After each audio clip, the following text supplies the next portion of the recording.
বলছে হকার উচ্ছেদ আমার লক্ষ্য নয়, নতুন করে হকার বসালে ওটা ঠেলায় না পড়লে বিড়াল গাছে ওঠে। বলছে পুলিশ যদি হকার বসে সেক্ষেত্রে তাকে গ্রেফতার করা হবে। ওটা হচ্ছে আঙ্গুর ফল টক। কাল সারাদিন ধরে লোকের চোখের জল দেখিয়েছে, মমতা ব্যানার্জি ভীত, আতঙ্কিত, সন্ত্রস্ত হয়েছেন। আর আমরা ভারতীয় জনতা পার্টির পক্ষ থেকে এবং আমি বিরোধী দলনেতা হিসেবে বলেছিলাম প্রতিবাদ হবে, প্রতিরোধ হবে। আপনি বলেছেন সরকারি জমি উদ্ধার করবেন, আপনার লোকেরা গরিব মানুষের পেটে লাথি মেরে হকার উচ্ছেদের নামে মানবাধিকার লঙ্ঘিত করছেন। আমরা চাই ফুটপাত দখলমুক্ত হোক, আমরা চাই নগরায়ন সুন্দরভাবে গড়ে উঠুক, কিন্তু কারোর পেটে লাথি মেরে নয়। আপনি এসওপি তৈরি করুন, আপনি যথোপযুক্ত সময় দিন, আপনি বিকল্প ব্যবস্থা করুন। আপনি বারে বারে বলেন যে আমি 1.5 কোটি চাকরি দিয়েছি, তালিকা চাইলে দিতে পারেন না। আপনি 200% কাজ করেছেন, ভর্তি কাজ করেছেন বলেন আমার সময়। তা আপনি সব হকারকে একটা করে চাকরি দিয়ে দেন, তারপরে তুলে দেন না। আমরা তো হকার জবরদখলের কথা বলছি না। বিজেপি বলছে পেটে লাথি মারবেন না।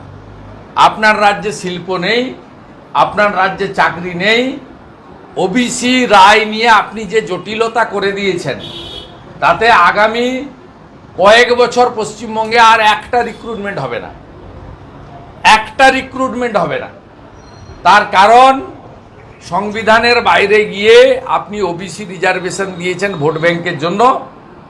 মহামান্য উচ্চ আদালত 2010 সালের পরে সমস্ত ওবিসি সার্টিফিকেটকে বাতিল ঘোষণা করেছে, যেগুলো কেন্দ্রের যে তালিকা, ওবিসি তালিকার বাইরে যে নতুন ওবিসি আছে, মূলত হিন্দু ওবিসিদেরকে খতম করার জন্য করেছেন। এখন আপনি বলছেন আমি এটা মানি না, কোর্টের রায়কে মানি না। তা আপনি জটিল করে রেখেছেন, চাকরি তো কেউ পাবে না পশ্চিমবঙ্গে, তার ব্যবস্থা তো আপনি করে দিয়েছেন। দাদু খায় নাতু খায় ব্রিটানিয়া বিস্কুট, সেই দাদু নাতি খেয়ে শেষ করতে পারলো না, পিসি ভাইপো তাকে তাড়িয়ে দিল। সবাই বলছে ট্রোল হচ্ছে, সোশ্যাল মিডিয়ায় ছেয়ে গেছে। এই তো পশ্চিমবঙ্গের অ্যাকচুয়াল অবস্থা। আমরা পেটে লাথি মারার বিরোধী। ভারতীয় জনতা পার্টি মনে করে সরকারি জমি উদ্ধার করা হোক, তার সুনির্দিষ্ট পরিকল্পনা, নীতি, যথোপযুক্ত সময়, বিকল্প ব্যবস্থা দেওয়ার মতো। হকারদের জন্য নতুন আইন আনতে চলেছেন, identity card plus hawking zone, no hawking zone, এইভাবে বলছে। ওসব ফালতু বড় বড় কথা, এরকম অনেক লোক দেখেছে। দার্জিলিং সুইজারল্যান্ড হয়েছে, দীঘা গোয়া হয়েছে, কলকাতা লন্ডন হয়েছে নাকি? তো 11 সাল থেকে শুনে আসছি, আমরা কলিগ ছিলাম, আমাদের বসিয়ে বসিয়ে বলতেন। 21 সালের আগে বলেছেন ডবল চাকরি, 11 সালের আগে বলেছেন ডিএ সরকারি কর্মচারীদের অধিকার, 11-র আগে বলেছেন আমাকে ক্ষমতায় আনুন, শিল্প কি করে আনতে হয় দেখিয়ে দেবো। আপনি তো ডিনামাইট দিয়ে শিল্প কি করে উড়াতে হয় দেখিয়ে দিয়েছেন। অতএব আপনার দ্বারা এগুলো কিছু হবে না।